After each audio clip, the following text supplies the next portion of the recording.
Me dicen si se mira para empezar la clase.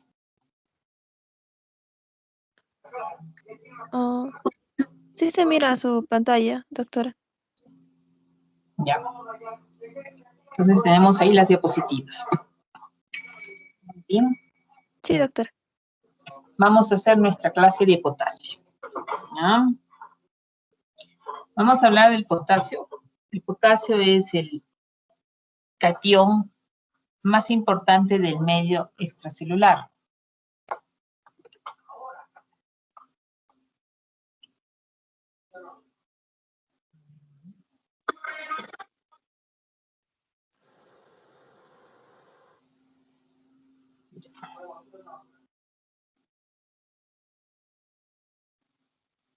Como estamos diciendo, el potasio es el catión más abundante del medio intracelular, ¿no? Mientras que en el extracelular, el sodio es el que está más en abundancia. ¿Para qué nos sirve el potasio? El potasio tiene muchas funciones, ¿no? Funciones celulares y extracelulares.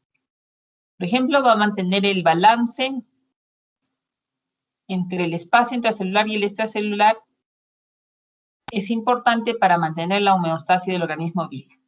¿Qué quiere decir? El potasio se mueve del intra al extra para mantener el volumen celular. El potasio se mueve del intra al extra para mantener el pH, ¿no? Entonces, es nuestro buffer, se puede decir. Dice, las funciones del potasio en la célula no pueden ser reemplazadas por otros cationes sin producir alteraciones en las funciones celulares. Por lo tanto, este catión es imprescindible para la vida. Las células de todos los organismos vivos tienen una alta permeabilidad para el potasio, ¿no? Captan rápidamente este catión. ¿Por qué es importante? Porque facilita la conducción nerviosa, la contracción del músculo liso y el músculo esquelético, incluido el corazón, ¿no? También dice facilita el funcionamiento de la membrana celular y de diversos sistemas enzimáticos. El potasio debe mantenerse en un nivel correcto para mantener la vida. Y la distribución del potasio entre los líquidos intracelulares y extracelulares está determinada por la bomba de sodio-potasio ATPase, la cual consume energía.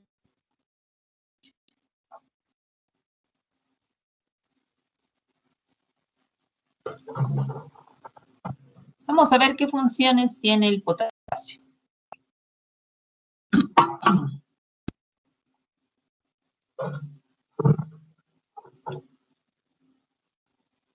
Tiene funciones celulares y funciones de membrana. Como hemos dicho, da el potencial de reposo. Sirve para el músculo esquelético y el músculo liso, ¿no? En cuanto a sus funciones celulares, participa en la síntesis de proteínas y glucógeno. Por lo tanto, es imprescindible, sobre todo en la niñez, cuando los niños están en crecimiento. Cuando tenemos un niño que tiene un retraso del crecimiento, muchas veces el endocrinólogo lo manda al nefrólogo, ¿no? Porque aquí el problema podría ser el potasio. Regula el volumen celular. Cuando hay un exceso de sodio o agua, ¿no? El agua va a penetrar en la célula. Para mantener el volumen, el potasio va a salir, ¿no? Igual pasa para mantener el pH, ¿no? Si hay mucho ingreso de hidrogeniones, el potasio va a salir para mantener el pH intracelular. Y es un activador de enzimas. Otra de sus funciones es en membrana, ¿no? Determinante del potencial de reposo y es el generador del potencial de acción. Entonces tenemos que tener bien claro las funciones del potasio. Unas son en la célula y otras son en la membrana. En la membrana, básicamente, para el potencial de acción. ¿Cómo se mantiene el balance del potasio? El balance del potasio se mantiene por la ingesta, por el movimiento intra y extracelular y por la excreción de potasio. Entonces, cuando hablemos de los trastornos del potasio, ¿dónde vamos a ver los problemas? Vamos a ver si el problema está en la ingesta, en el movimiento entre el intra y el extracelular o en la excreción de potasio. Normalmente necesitamos de 1.200 a 2.000 equivalentes por día de potasio, o lo que es 110 milimoles por día. Es lo que ingresa por nuestra dieta al intestino. En el intestino se absorbe, ¿no? ¿Dónde se almacena? Se almacena básicamente en el músculo. ¿Por qué? Porque hemos dicho que es el principal generador del potencial de acción, ¿no? ¿Dónde tenemos más potencial de acción? En el músculo. Otro porcentaje se almacena en el hígado, en el hueso, en los eritrocitos. ¿Por dónde eliminamos potasio? Eliminamos potasio en el 90% por la orina, 15% por las heces y 5% por el sudor. Entonces, ¿qué vamos a ver? Hemos dicho, cuando haya trastornos del potasio, la ingesta. ¿Ha comido o no ha comido? Hay movimiento entre el intra y el extra, como está el músculo, básicamente, ¿no? ¿Cómo está mi almacén, el músculo, para ver trastornos del potasio? Y luego, ¿dónde está mi eliminación? Básicamente, ¿dónde? En los riñones.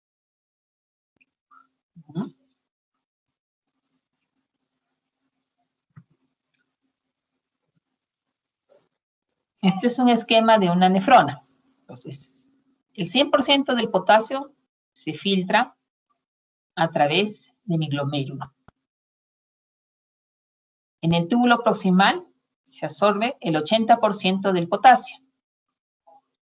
En el asa de Henle se absorbe un 5%.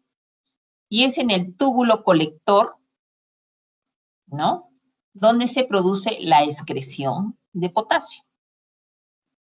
Entonces, cuando tenemos aquí, ¿se llega a ver el cursor? Sí, doctora. Muy bien. Acá tenemos la absorción de potasio, ¿no? Túbulo contorneado proximal, asa de Henle. Túbulo contorneado distal, ahí tenemos la excreción de potasio.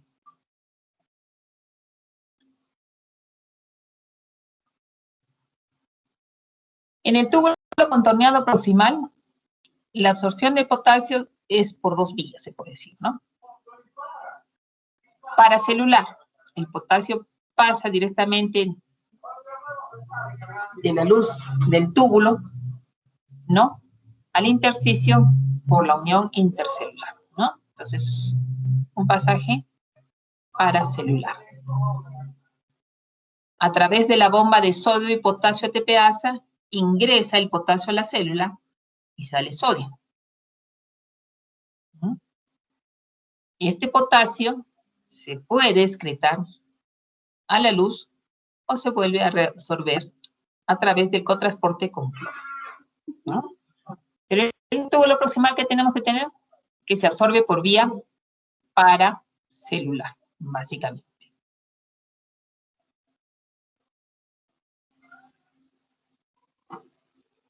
En el asa de Henle, ¿cómo se produce el transporte del potasio en el asa de Henle? A través de cotransportes. Sodio, potasio y 2 cloros. Ingresa a la célula. Entonces hemos dicho, ¿dónde se absorbe potasio? En el túbulo contorneado proximal, en el asa de Henle.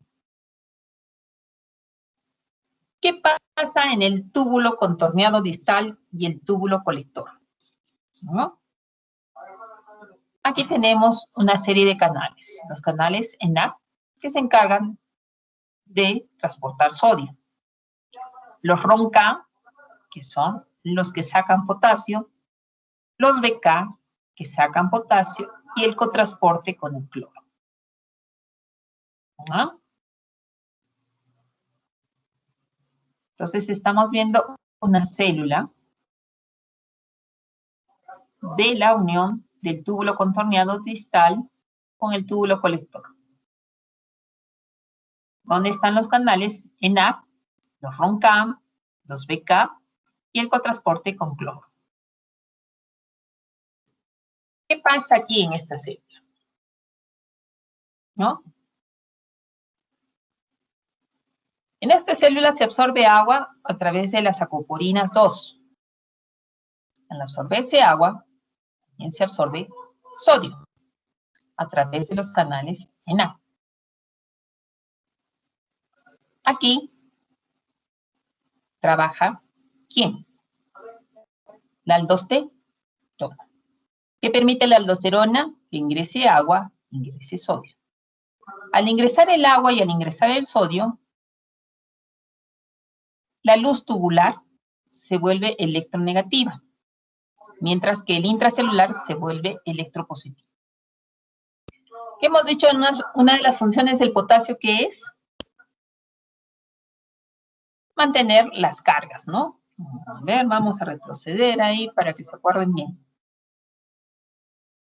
Mantener el pH intracelular, ¿no? Y regula el volumen celular. Si yo tengo acá que entra agua, la célula se me va a hinchar, ¿no? Entonces, para equilibrar estas cargas negativas y positivas, se activan los canales RON-K y los MAXI-K o los BK y empiezan a eliminar potasio.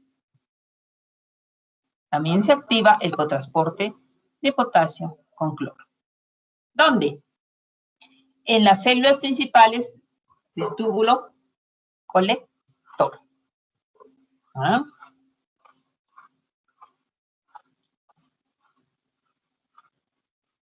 ¿Qué pasa en las células intercalares? ¿No? También hay una eliminación de potasio. Pero se hace a través de ¿quién? De cotransporte con hidrogeniones. ¿No? Sale el hidrogenión, ingresa potasio. Se activan los MAXI-K y empiezan a eliminar potasio.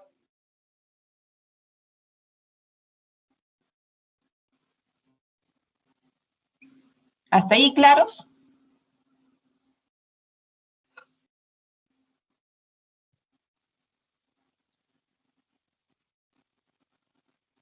Creo que estoy sola en la clase.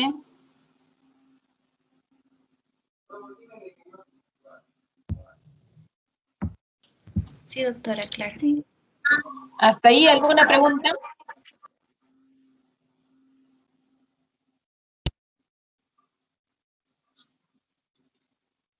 ¿Ninguna pregunta hasta ahí?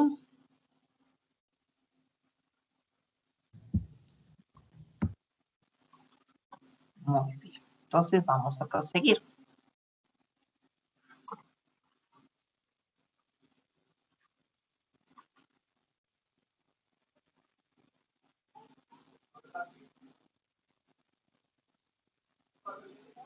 Ya hemos visto que el balance de nuestro potasio está delimitado por la ingesta, el transporte intra o el movimiento intra-extracelular y la eliminación del potasio. ¿No? Ese movimiento intra y extracelular es el movimiento más importante para mantener el potasio en rangos normales. ¿Y quiénes intervienen en este movimiento? Intervienen factores hormonales, interviene el mismo equilibrio ácido-básico. ¿No? Estamos viendo aquí mi bomba de sodio y potasio ATPasa. ¿Por qué tiene que utilizar una bomba con gasto de energía? Porque hemos dicho que en el intracelular la cantidad de potasio es mucho mayor que en el extracelular. Por lo tanto, prácticamente este potasio está empujado hacia donde hay más concentración. Y eso es con gasto de energía. Entonces, entra 2 potasios y salen 3 sodios. ¿Quiénes estimulan esta bomba? Estimula la insulina, ¿no? La insulina que directamente va a ir a estimular el ATP. ¿Quién más estimula esta bombita? Los beta 2 agonistas, ¿no? Los inhaladores, perdón, los broncodilatadores, ¿no? Como el salbutamol. ¿Cómo van a actuar ellos? Ellos actúan a través del AMP cíclico, que en forma indirecta también va a ir a estimular el ATP, ¿no? Entonces son las dos maneras de que se active mi bomba de sodio y potasio ATPasa. ¿Cómo mantiene el balance interno de mi potasio el equilibrio ácido-base? Si en el exterior se incrementan los hidrogeniones, ¿no? Si hay gran cantidad de hidrogeniones, el potasio ingresa a la célula para equilibrar las cargas, ¿no?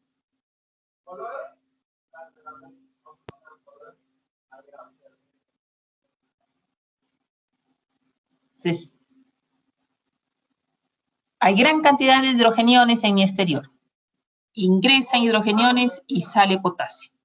¿Para qué? Para equilibrar las cargas. Por eso cuando hay acidosis, que quiere decir que hay gran cantidad de hidrogeniones, el potasio sale y va acompañado la acidosis con hipercalemia, ¿no?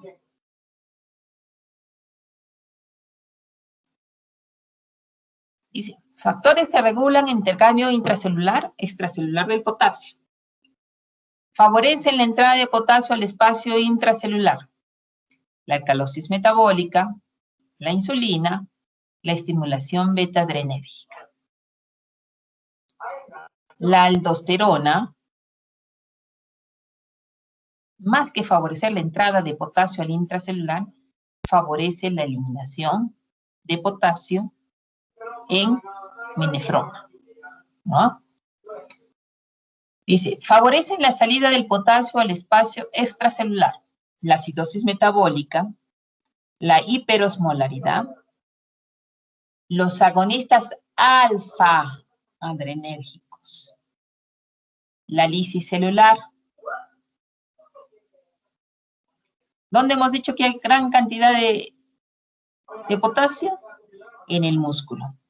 Entonces, si hay una rhabdomiolisis, ¿no? Va a producirse gran liberación de potasio. Factores que regulan la secreción distal del potasio. Acá sí tenemos la aldosterona, ¿no? La concentración de potasio plasmático, el pH sistémico, el flujo tubular distal, el aporte distal de sodio, la excreción de aniones no reabsorbibles. ¿Quién me puede decir por qué el flujo tubular distal y el aporte distal de sodio regula la secreción de potasio?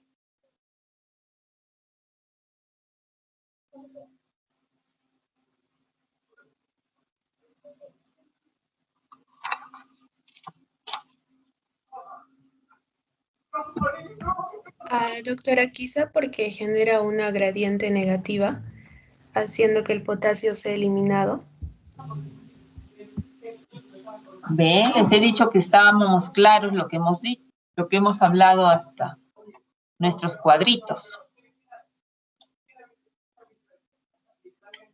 Ya tenemos una célula principal y acá tenemos una célula intercalar. Si llega gran cantidad de sodio o hay gran flujo de agua al túbulo distal, se absorbe gran cantidad de sodio y gran cantidad de agua. Por lo tanto, acá se elimina gran cantidad de potasio, ¿no? Entonces, es muy importante la regulación, dice, ¿no? El flujo tubular distal y el aporte distal de sodio, porque es lo que me va a estimular la aldosterona, que es la que hace que se excrete potasio. ¿Ah? La aldosterona no trabaja directamente en la eliminación del potasio, trabaja directamente en la absorción de sodio y de agua, que es lo que nos va a llevar a la eliminación de potasio. ¿Ya? Una pregunta del examen va a ser eso, ¿dónde actúa la aldosterona? La aldosterona no se encarga de activar estos canales, sino activa los canales en ACA. ¿Ya?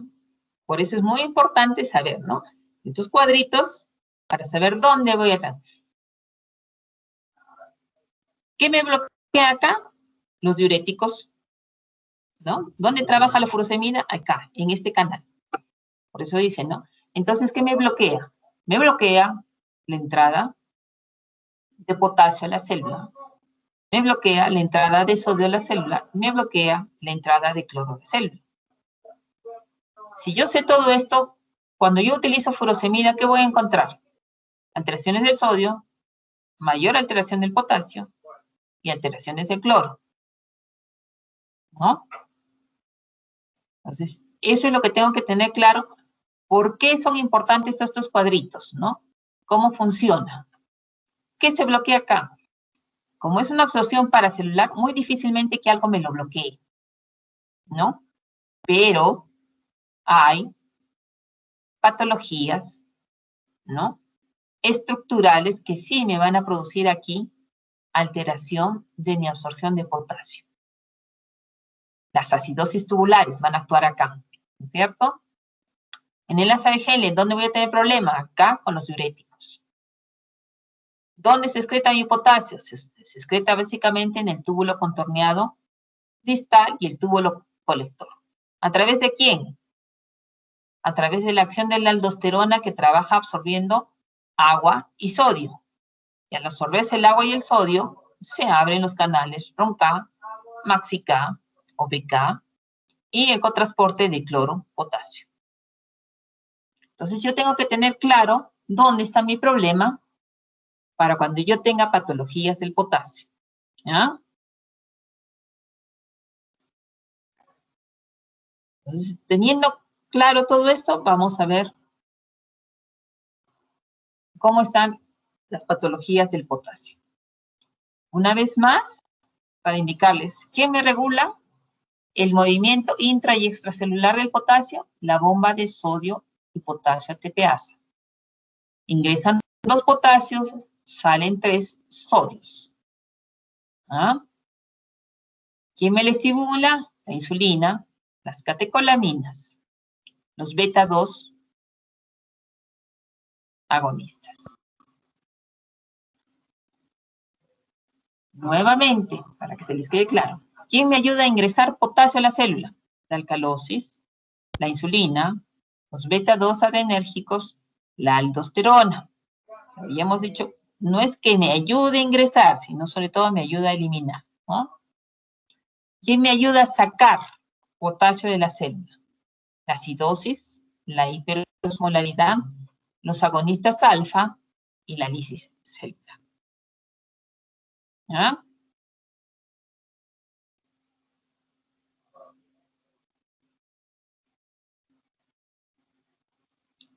¿Por qué es importante lo que estamos estudiando? Porque el potasio me va a alterar mi potencial de acción. ¿Ya? Potasio es el principal generador del potencial de acción. Entonces, conociendo esto, vamos a hablar de los trastornos del potasio. Vamos a hablar de la hipopotasemia, la hipocalemia. ¿Cuándo hablamos de hipocalemia? Cuando el potasio está inferior a 3.5 miliequivalentes por litro. En una de las prácticas hablábamos de hipopotasemia, hipocalemia e hipercalemia. Y alguien me dijo que era dependiendo del laboratorio. podríamos decir que sí, pero los valores que se han estandarizado es potasio inferior a 3.5, hablamos de hipocalemia, y potasio superior a 5, hablamos de hipercalemia, ¿no? Tenemos que tener claro eso. ¿Quiénes me causan hipopotasemia? ¿Dónde tendríamos que tener el problema para que el potasio baje? Hemos hablado en el primer cuadrito de mi homeostasia del potasio, ¿no?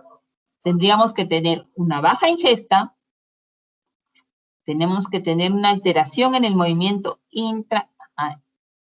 del extracelular al intracelular, o tendríamos que tener una gran eliminación de potasio, ya sea por la orina, ya sea por las heces o ya sea por la piel, para hablar de hipopotasemia, ¿no? Entonces, vamos a hablar de las etiologías de la hipocalemia. Dice, pseudohipocalemia. ¿Cuándo hablamos de una pseudohipocalemia? Cuando tenemos valores bajos de potasio, ¿no? ¿Pero por qué? Porque tenemos gran cantidad de células que captan el potasio. ¿En qué casos? En la leucocitosis extrema, ¿no? Tenemos valores de leucocitos de 30.000, 35.000 leucocitos y lo más probable es que tengamos un potasio bajo. No es que tengamos una hipocalemia verdadera, sino que la captación de estos leucocitos es mayor, ¿no? Entonces tenemos que tener presente cuando tengamos un potasio bajo en un paciente séptico o en un paciente con una leucemia, ¿no? También nos va a producir una pseudohipocalemia. Dice, bajo contenido en la dieta, lo que hemos dicho, ¿no? Por problemas digestivos, donde se absorbe. Y por pérdidas renales. Dice, bajo contenido en la dieta, raro. Raro porque todos los alimentos tienen potasio, salvo que mi paciente esté a una dieta de agua pura, entonces definitivamente que le va a dar una hipocalemia. O en forma iatrogénica, ¿no? Que mi paciente esté con una sonda nasogástrica, esté posoperado inmediato, y como mi grupo de prácticas que ha pasado, que la mayoría va a ser cirujano, y solo le ponen cloruro. Entonces se va a producir una hipocalemia iatrogénica, ¿no? Porque nosotros no estamos reponiendo todas las terapias. Cuando hay una redistribución del potasio, ¿en qué casos? Como ya hemos visto, en la alcalosis metabólica. Cuando estimulamos con beta-2 adrenérgicos, ¿no? Cuando utilizamos insulina. En casos hereditarios, como la parálisis periódica hipopotasémica. Cuando hay una proliferación celular, lo que decíamos anteriormente, ¿no? Los linfomas. Durante el tratamiento de la anemia megaloblástica, cuando utilizamos ácido fólico, cuando utilizamos hidroxocobalamina, ¿no? También cuando utilizamos estimuladores de granulocitos, también nos puede producir una hipocalemia.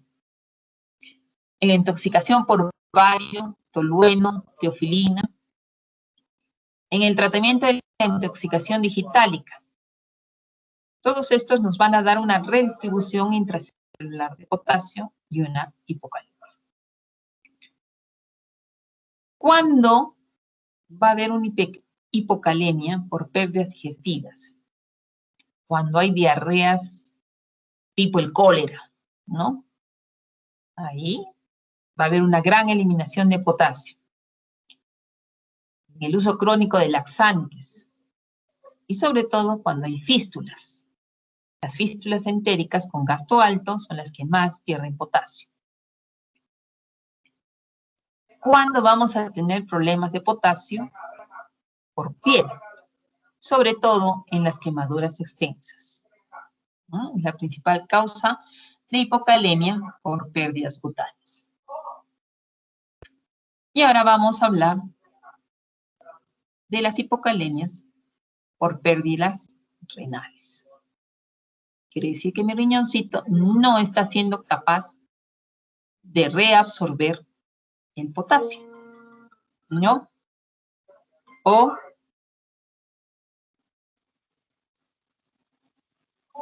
hay una gran pérdida de potasio sin absorción de sodio, ¿no? Entonces dice, con presión arterial normal, con hipertensión. Si es con hipertensión, ¿hay actividad mineralocorticoide o no hay actividad mineralocorticoide? Entonces, con presión arterial normal, cuando utilizamos diuréticos, como hemos dicho, ¿no? En la lámina anterior, ¿dónde se bloquean? Sobre todo los diuréticos de asa.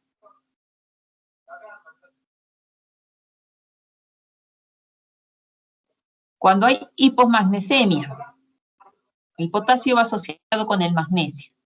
Si baja el magnesio, la absorción de potasio también se altera.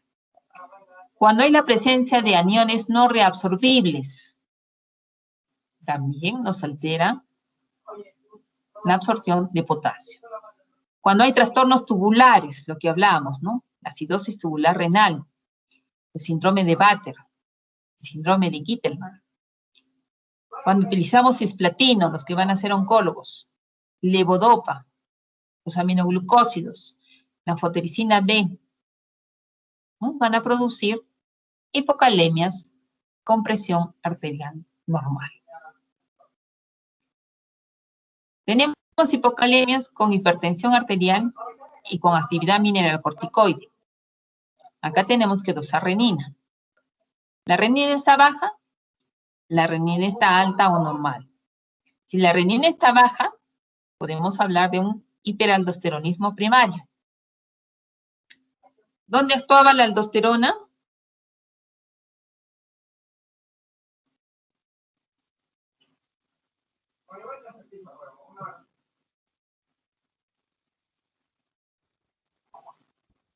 En la excreción de potasio en el túbulo contorneado distal, túbulo colector, ¿no? Entonces, si hay un hiperaldosteronismo primario, hay mucha secreción de potasio. La intoxicación por regalis, el uso de esteroides, de corticoides, ¿no? Cuando tenemos renina alta o normal, podemos pensar en una estenosis de la arteria renal, una hipertensión arterial maligna, un síndrome de Cushing.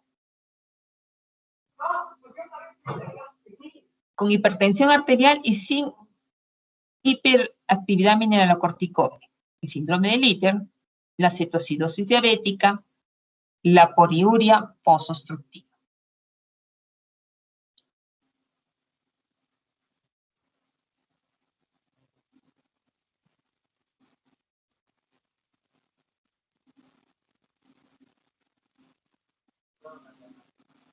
Un repaso más, ¿no?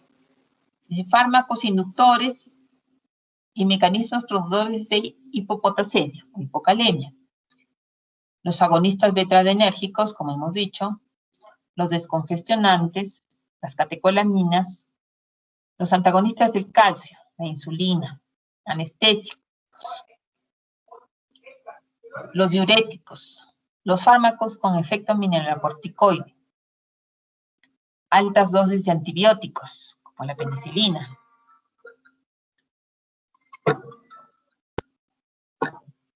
quimioterápicos, inmunosupresores, el mismo bicarbonato, ¿no? Los laxantes, los enemas, producen alteraciones del potasio. Entonces, cuando tenemos sospecha de una hipocalemia, ¿qué tenemos que ver? ¿Dónde está el problema? El problema está en mi absorción. El problema está en mi eliminación. Entonces, ¿qué tengo que ver yo? Ya he dosado mi potasio en sangre. Le he hecho un AGA a mi paciente y he dosado el potasio y he encontrado que tiene hipocalemia.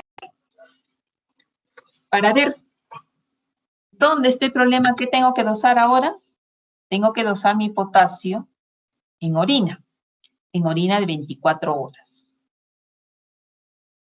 ¿Qué más tengo que hacer? Dosar mi potasio en orina de 24 horas y ver mi gradiente transtubular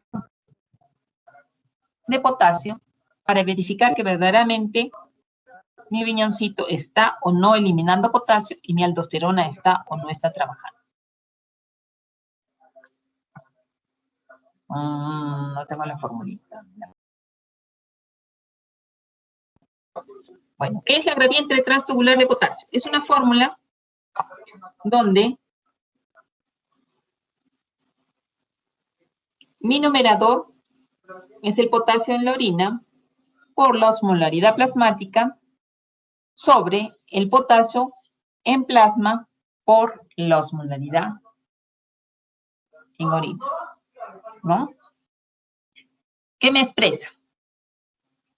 Si es menos de 4, me dice que hay ausencia de actividad mineralocorticoide en el túbulo contorneal distal. Si es mayor a 7, me dice que sí hay presencia de mineralocorticoide en el túbulo contorneal distal. Entonces, cuando yo tengo una hiper o hipocalemia, ¿qué tengo que medir? Mi potasio en orina y mi gradiente transtubular de potasio, ¿no? Esas dos cositas tenemos que medir. Entonces, acá tenemos nuestro algoritmo de la hipocalemia. Tengo que ver la historia clínica. ¿Qué voy a preguntar a mi paciente? ¿Cómo está la ingesta?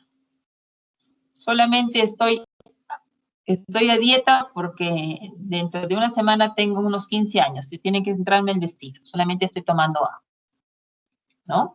Que sería la causa de una hipocalemia por falta de ingesta. Mi paciente ha sido posoperado y solamente se le ha dejado cloruro de sodio. También sería causa de hipocalemia por falta de ingesta. Muy bien. Soy deportista, estaba haciendo ejercicios y no he tomado agua, o solamente he tomado agua San Luis. No tiene electrolitos. Entonces me he descompensado porque solamente he repuesto agua. No he repuesto electrolitos. Tengo una quemadura extensa del 90% de mi cuerpo. Definitivamente que tengo una gran pérdida de potasio a nivel cutáneo. Estoy con diarrea hace 2 semanas, ¿no? Y solamente estoy reponiendo agua. Entonces también causa de hipocalemia. Cuando yo tengo una historia clínica clara de lo que le puede estar pasando a mi paciente, recién me puedo empezar a valorar dónde voy a buscar el problema. Por eso siempre que hacemos prácticas, con los grupos que han hecho conmigo prácticas, digo, lo más importante es la historia clínica, ¿no? Entonces aquí, como dice, primero, historia clínica. ¿Qué es lo que me dice mi paciente? De ahí empiezo a valorar ¿qué? Su volumen extracelular. Mi paciente está hipotenso, está normotenso, está hidratado, no está hidratado, ¿no? Entonces, cuando yo ya he valorado esto, que es mi examen físico, mi historia clínica y mi examen físico, paso a ver lo que hemos dicho, ¿no? ¿Cómo está mi potasio urinario? Para verdaderamente decir si es una hipocalemia por problemas renales o no es una hipocalemia por problemas renales. Si yo tengo una excreción de potasio menor a 15 miliequivalentes por día, ¿no? En orina, quiere decir que mi riñoncito está absorbiendo bien mi potasio, está regulándolo bien. No es la causa de la hipocalemia. ¿Qué puede ser? Vómitos, el uso de diuréticos, aporte insuficiente de potasio, pérdidas gastrointestinales, alcalosis metabólica, el uso de insulina, el uso de agonistas beta-adrenérgicos, la parálisis periódica hipopotasémica, ¿no? Los problemas son extrarrenales, ¿no? Si yo tengo un potasio urinario mayor a 15 milequivalentes por día, quiere decir que mi riñón no está absorbiendo potasio, está eliminando todo. Entonces yo tengo que sacar mi tasa transtubular de potasio. Hemos dicho, ¿cómo la saco? Potasio en plasma por osmolaridad urinaria sobre potasio en orina por osmolaridad en plasma. ¿Qué me va a medir esto? Me va a medir la acción de la aldosterona. ¿Ya? ¿Qué me va a medir? ¿Cómo está trabajando mi aldosterona? Entonces, si tengo menos de 4, quiere decir que hay ausencia de actividad mineralocorticoide. ¿Ya? Si tengo más de 7, quiere decir que mi actividad mineralocorticoide está presente. ¿Cierto? Entonces, si yo tengo una actividad mineralocorticoide baja,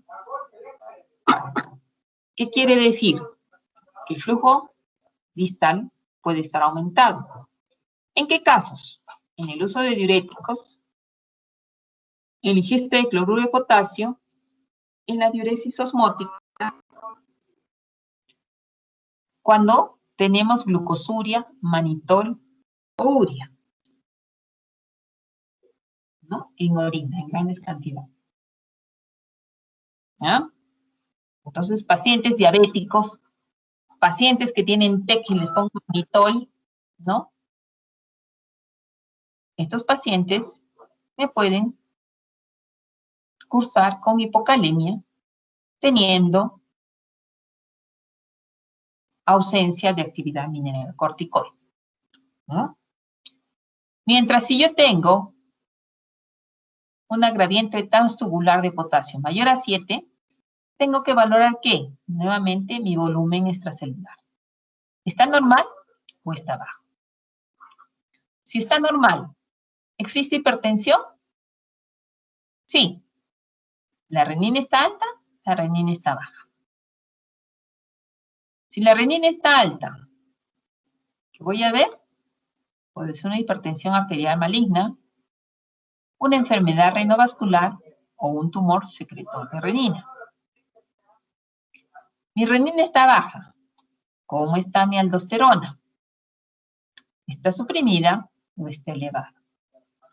Si está suprimida, tengo intoxicación por Egalis, síndrome de Litter, el uso de mineralocorticoides exógenos o la intoxicación con anfotericina B. No, mi aldosterona está elevada. Entonces puedo pensar en un hiperaldosteronismo primario. Tengo un volumen extracelular normal. ¿Existe hipertensión? No. Entonces, ¿qué puede ser? Que el magnesio esté bajo, ¿no? Muy bien. Tengo una gradiente transtubular mayor a 7. Mi volumen extracelular está bajo. ¿Cómo están mis iones en orina? Mis otros iones, ¿no? Porque ya medí el potasio. El cloro está bajo, lo más probable que mi paciente tenga vómitos. El sodio está bajo, mi paciente debe estar con diarreas. Están ambos normal o elevados, probablemente mi paciente esté utilizando diuréticos, tenga una hipomagnesemia o tenga un síndrome de Baker.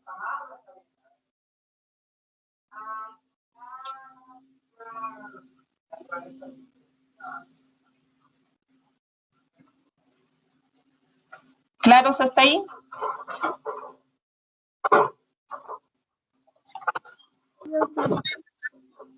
¿Preguntas?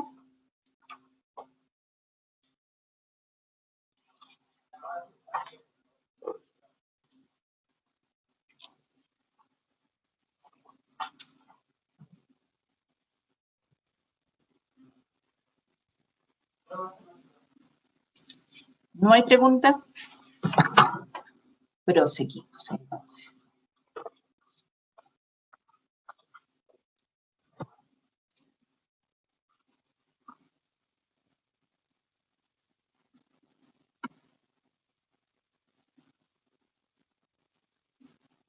¿Cuál es lo importante o cuál es el problema de la hipocalemia?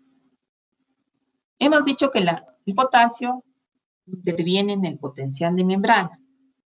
Entonces, mis principales manifestaciones clínicas, ¿qué van a ser? Problemas neuromusculares, problemas cardíacos, ¿no?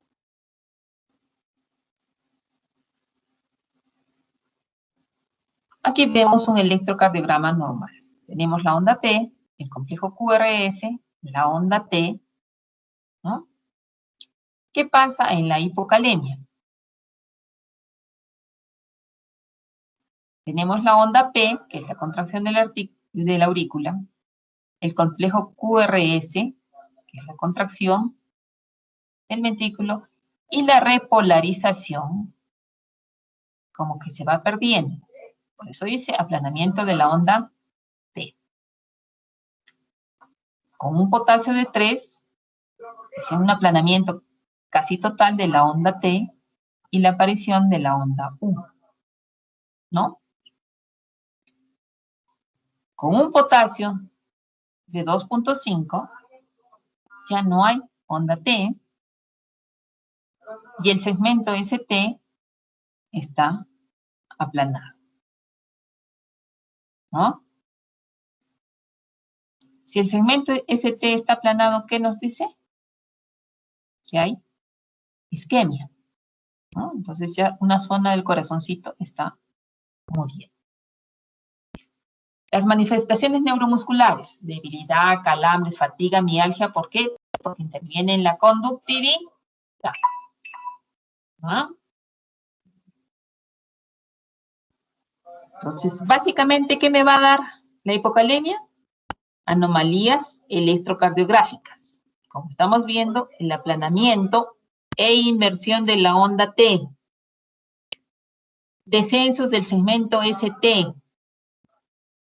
Prolongación de los segmentos QT. Lo que nos va a ocasionar, ¿qué? Arritmias auriculares y ventriculares, por lo tanto, muerte. Problemas neuromusculares. La debilidad, la astenia, calambres, parestesias. Digestivas. El estreñimiento y el hilio paralítico, ¿no? Muchas veces llega el paciente con el abdomen distendido, ¿no? Hay un hilio paralítico, van a operarlo, hay una obstrucción y de pronto vemos y sacamos examen, solamente es el potasio que está bajo. También nos puede traer problemas renales, porque nos baja el filtrado glomerular, nos da la diabetes insípida. Puede producir incremento en la producción renal de amoníaco. Produce pérdidas de cloro, como hemos visto, ¿no? Trastornos endocrinológicos. ¿Por qué? Porque disminuye la aldosterona, aumenta la renina.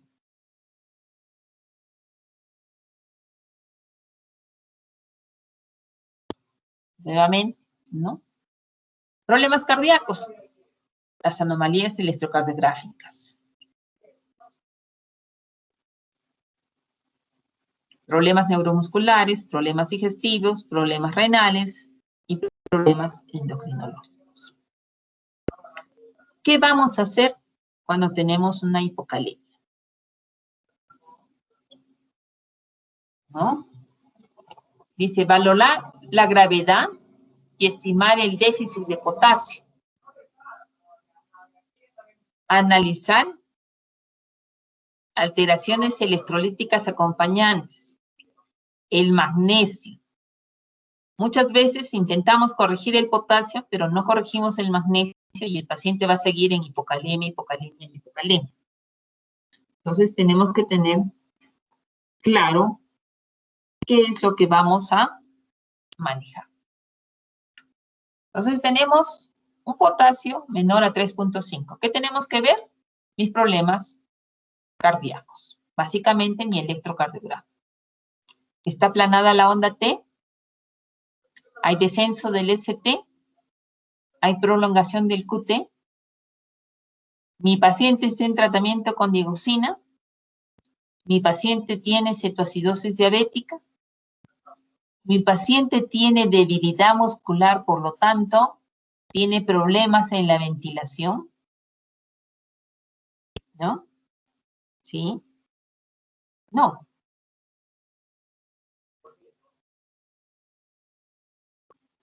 No tiene criterios de gravedad. No hay nada de esto, ¿no? Tiene un potasio del 3.5, pero no se ha alterado nada. ¿Qué hago? Le doy potasio biurea. Dieta y preparados. ¿Qué le doy? Jugo de naranja. Un vaso de jugo de naranja me va a traer aproximadamente 40 miliequivalentes de potasio. Le doy un trozo de papaya, que también me va a dar la misma cantidad. Cuando he corregido mi potasio, voy a buscar la causa. ¿Tiene una tubulopatía o está utilizando diuréticos? ¿No? Puedo utilizar diuréticos ahorradores de potasio como parte de mi tratamiento. Mi paciente tiene criterios de gravedad. Hay alteraciones electrocardiográficas. Está en cetoacidosis diabética y tiene problemas en la respiración, básicamente. ¿Qué tengo que hacer? Administrar potasio. 20 miliequivalentes de potasio en medio litro de solución no glucosada. ¿Qué quiere decir no glucosada? En cloruro de sodio, ¿no? ¿Cuánto tengo que pasar? 10 miliequivalentes por hora en una vía periférica. El potasio es muy irritante para los vasos. Si ustedes pasan a una infusión mayor, el paciente les va a decir que quema. Es cierto, ¿no? Irrita. Entonces tienen que pasar lentamente. Básicamente, la corrección se hace en 6 a 12 horas, ¿no? Si yo tengo una vía periférica, es más lento. Si yo tengo una vía central, puedo corregirlo más rápido. ¿Qué voy a monitorizar? Potasio en mi AGA, ¿no? Y mi electrocardiograma.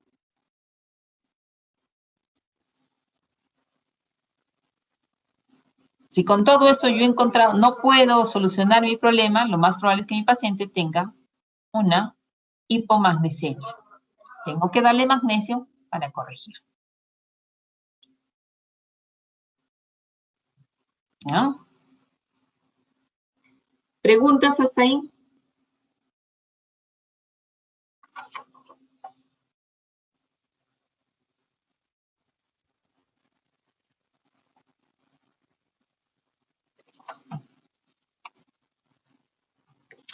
¿No preguntas? Seguimos entonces. Ahora vamos a hablar de otro problema del potasio, que es la hipercalemia. Entonces hemos dicho que hablamos de hipocalemia, potasio menor a 3.5, y hablamos de hipercalemia, potasio mayor a 5, ¿no? Dice leve, de 5.5 a 5.9. Moderada, de 6 a 6.9. Severa, mayor a 7. Pero muchas veces el paciente con un potasio de 6 ya tiene problemas electro, ¿no? Y entonces, más que es una clasificación teórica, ¿no? Porque en la práctica podemos encontrar muchas alteraciones. Tan igual como en la hipocalemia tenemos pseudo hiperpotasemia. ¿Cuándo? Cuando hemos recogido la muestra media hora antes, 2 horas antes, y la mantenemos ahí, los eritrocitos han empezado a destruir. Hemos dicho que los eritrocitos tienen gran cantidad de potasio, ¿no? No tanto como en el músculo, pero tienen, ¿no?, buena cantidad de potasio. Cuando hay leucocitosis o trombocitosis intensas, cuando hemos utilizado unos torniquetes, ¿no?, de ahí extraemos la muestrita de sangre. Muchas veces, ¿no?, pone el enfermero el torniquete para hacer su venopunción, y de ahí mismo nosotros cogemos la muestrita de sangre para el potasio. Y ahí nos puede ser una pseudo hiperpotasemia. Dice, aporte excesivo de potasio por vía oral. Acá sí tenemos, ¿no? Sobre todo en quienes presentan una tasa de filtración disminuida, los pacientes con insuficiencia renal. Entonces, si yo no tengo por dónde eliminar potasio y tengo una gran ingesta de potasio, definitivamente que me va a llevar a una hipercalemia. Cuando hay una disminución de la eliminación renal, estamos hablando de la insuficiencia renal, ya sea aguda o crónica, enfermedad de Addison, el hiperplasia suprarrenal congénita, el hipoaldosteronismo hiporrenémico y la acidosis tubular. Cuando utilizamos ciertos fármacos que inhiben la liberación o la secreción de aldosterona, como los YECAs, los SARAs, ¿no?, inhibidores de la renina, el uso de heparina, la ciclosporina, el tacrolimus, la sobredosis de digital. Fármacos que inhiben la secreción renal de potasio, los diuréticos ahorradores de potasio, como la espironolactona, ¿no? Cuando tenemos una disfunción tubular distal, en los casos de ¿qué? De mieloma múltiple, de amiloidosis, de lupus, los trasplantados renales, la drepanocitosis. Entonces tenemos, cuando hay un aporte excesivo, cuando no hay una disminución de la eliminación renal, y cuando hay una alteración entre el movimiento entre el intra y el extracelular. En estos casos, cuando hay acidosis, cuando hay lisis celular, en la parálisis periódica hiperpotasémica, cuando hay déficit de insulina, en una hiperglicemia grave, cuando utilizamos fármacos bloqueadores beta-adrenérgicos, en la intoxicación digitálica, ¿no?, los agonistas alfa-adrenérgicos, y cuando utilizamos soluciones hipertónicas. Igual que en la hipocalemia, ¿no?, nosotros tenemos que ver ¿qué? Mi historia clínica de lo que me trae el paciente. Me trae el antecedente de enfermedad renal, ingesta de grandes cantidades de potasio. Me trae el antecedente de una acidosis o ser diabético, ¿no? ¿Qué me trae el paciente? ¿Qué tengo que dosar? Nuevamente mi potasio en orina de 24 horas y tengo que hacer mi gradiente transtubular de potasio, ¿no? Entonces, dice acá, ¿existe lisis de células sanguíneas? No, tengo que hacer todo mi dosaje. Sí, mi muestra está hemodializada, he utilizado torniquete, tengo leucocitosis o trombocitosis graves. No tengo nada de eso, es una hipercalemia, ¿no?, real. ¿Cómo está mi potasio en orina de 24 horas? ¿Cómo está mi gradiente transtubular de potasio? Mi potasio está mayor de 100.000 equivalentes en 24 horas. Entonces mi respuesta renal está adecuada. Mi potasio en orina está menor a 100.000 equivalentes en 24 horas. Entonces, mi respuesta renal está alterada, ¿no? Mi gradiente transtubular, ¿no?, está menor a 4. Tengo problemas en mi actividad mineralocorticoide. Mi gradiente transtubular está mayor a 7. No tengo problemas con mi actividad mineralocorticoide.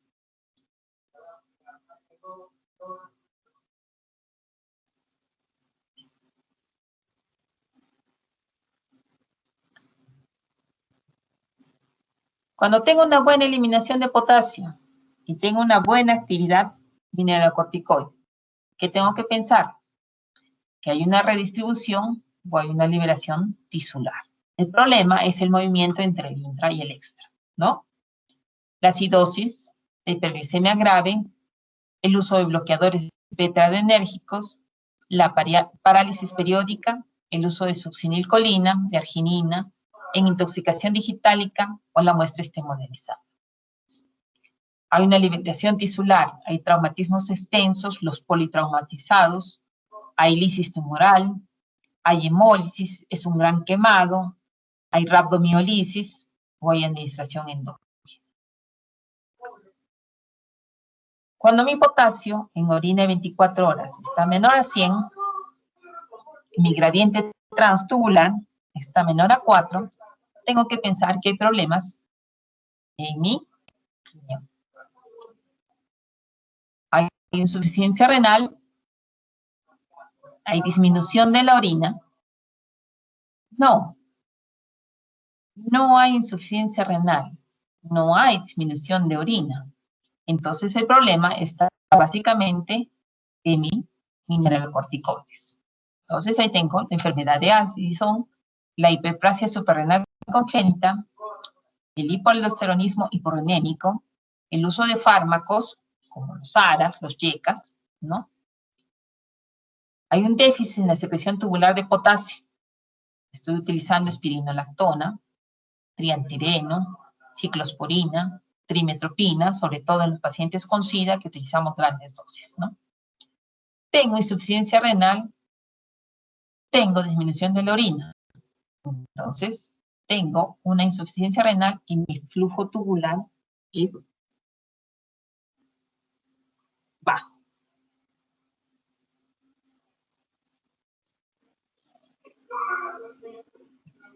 ¿Sí? ¿Claro? Sí, doctora.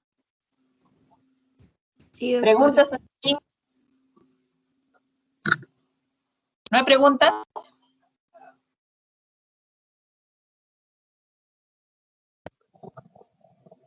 Entonces yo les voy a hacer preguntas. Creo que yo estoy hablando solita. Mi diapositiva está mal. Van a corregir, ¿ya?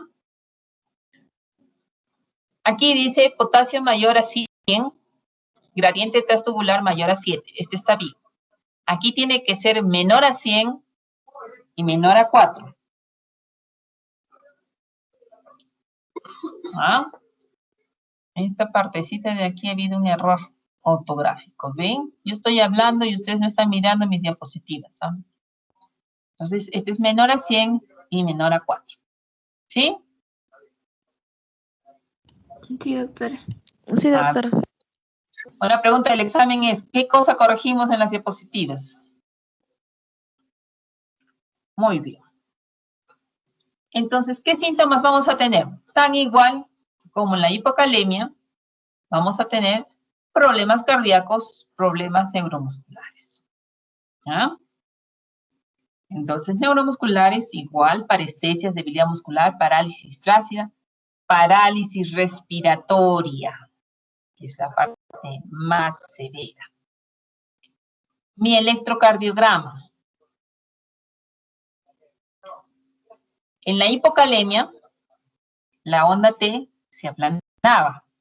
En la hipercalemia, la onda T se vuelve picuda, ¿no? Y el intervalo PR descendía, ¿no? Y el complejo QR se abre, ¿no? Entonces tenemos una T picuda y un QR abierto, prácticamente desaparecido. Y por lo tanto, no hay conducción nerviosa, no hay ritmo cardíaco, una fibrilación ventricular que no lleva a ningún latido cardíaco normal, no hay bombeo de sangre. Por lo tanto, el paciente muere. Entonces, una hipercalemia es una emergencia. ¿Cómo vamos a tratar mi hipercalemia? Igual. ¿Cómo está mi electrocardiograma? ¿Cómo están mis ondas TES? ¿Cómo está mi segmento PR? Pérdida de la onda P, ensanchamiento del QRS. ¿No? Tengo todos problemas cardíacos, tratamiento urgente. ¿Qué voy a usar? Sales de calcio, gluconato de calcio, beta-agonistas, insulina y diuréticos de asa, resinas de intercambio catiónico. ¿Ah? No tengo alteraciones electrocardiográficas, ¿no? Confirmar con otra determinación. Es una hipercalemia verdadera, ¿no? ¿Es grave o es moderada? O he tenido hemólisis, hay leucocitosis, trombocitosis. He utilizado todo esto, que voy a ver si mi paciente mejora o mi paciente no mejora. Si mi paciente no mejora, ¿qué voy a llevarlo? A la diálisis. ¿No? Pero tengo que buscar la causa de la hipercalemia. Tengo que restringir el potasio de la dieta. Tengo que ver qué fármacos me están condicionando mi problema. Tengo que valorar exactamente dónde está mi problema para de acuerdo a eso combatir. Pero la hipercalemia es una emergencia médica. ¿Qué tengo que usar? Primero, gluconato de calcio. El gluconato de calcio no me va a ir a disminuir el potasio, pero sí me va a estabilizar membrana, ¿no? Entonces va a impedir todo el desencadenante que tiene el potasio. Dice.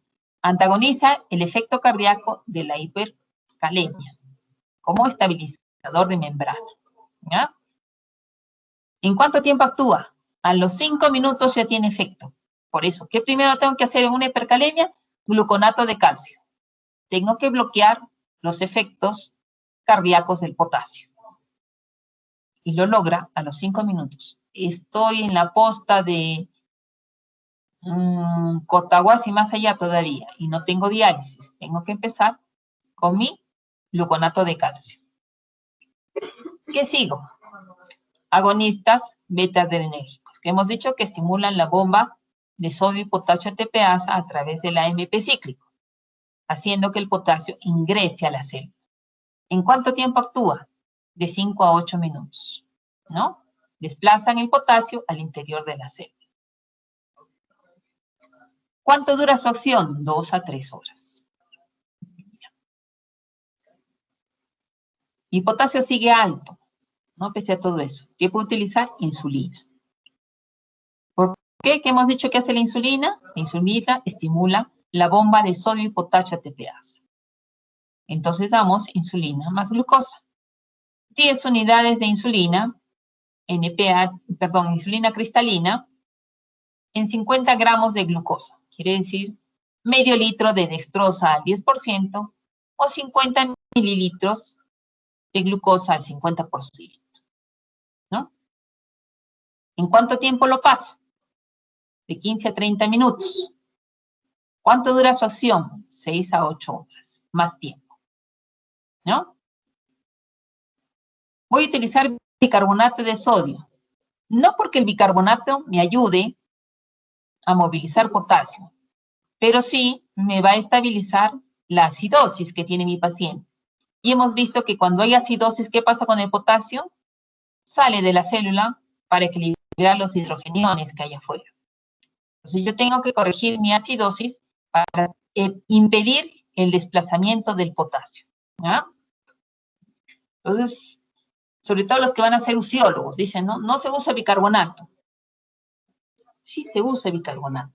No para mejorar la hipercalemia, sino para impedir que siga desplazándose el potasio del intra al extracelular. ¿Ah? ¿Qué más tenemos en nuestro arsenal? El uso de quelantes intestinales, ¿no? Laxantes. Que en nuestro medio, lamentablemente, no hay. ¿Qué más tenemos? Los diuréticos de asa. Sobre todo, ¿qué? La furosemida. ¿En cuánto tiempo inicia su acción? En 30 minutos. ¿Cuánto dura? Horas. ¿No? ¿Qué otro método mucho más efectivo? Definitivamente, la diálisis. Entre la hemodiálisis y la diálisis peritoneal, la hemodiálisis más rápida y más efectiva para los casos de hipercalemia.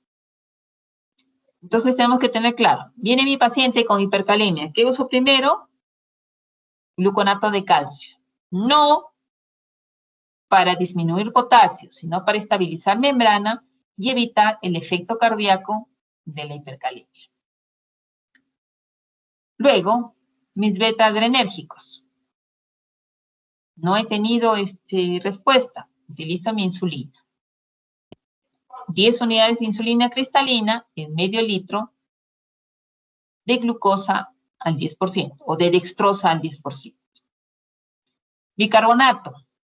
No para alterar, que se llama la hipercalemia, sino para impedir el desplazamiento del potasio del interior al exterior. Luego, ¿qué viene? Mis diuréticos. Y si estoy en un nivel alto y tengo la posibilidad, de frente, la hemodiálisis. Eso va a depender del estado al que llegue mi paciente. ¿Ah? Preguntas.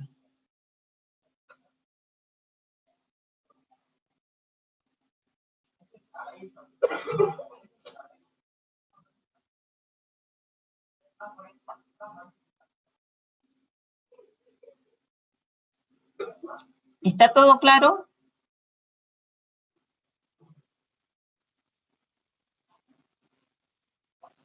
Sí, doctora. Sí, doctora. Seguro.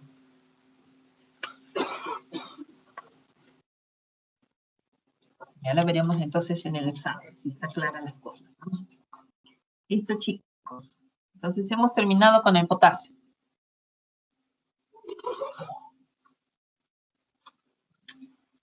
Luisa, Ya. ¿la siguiente clase es mañana? Sí, doctora, es mañana, a las 2:30 PM. 2:30 PM. Sí. Listo, entonces mañana nos vemos 2:30 PM. Ya, doctora, gracias por la clase. Gracias, doctora. ¿Ah? Gracias, Gracias, doctora. doctora. Gracias, doctora. Gracias, doctora. Chicos.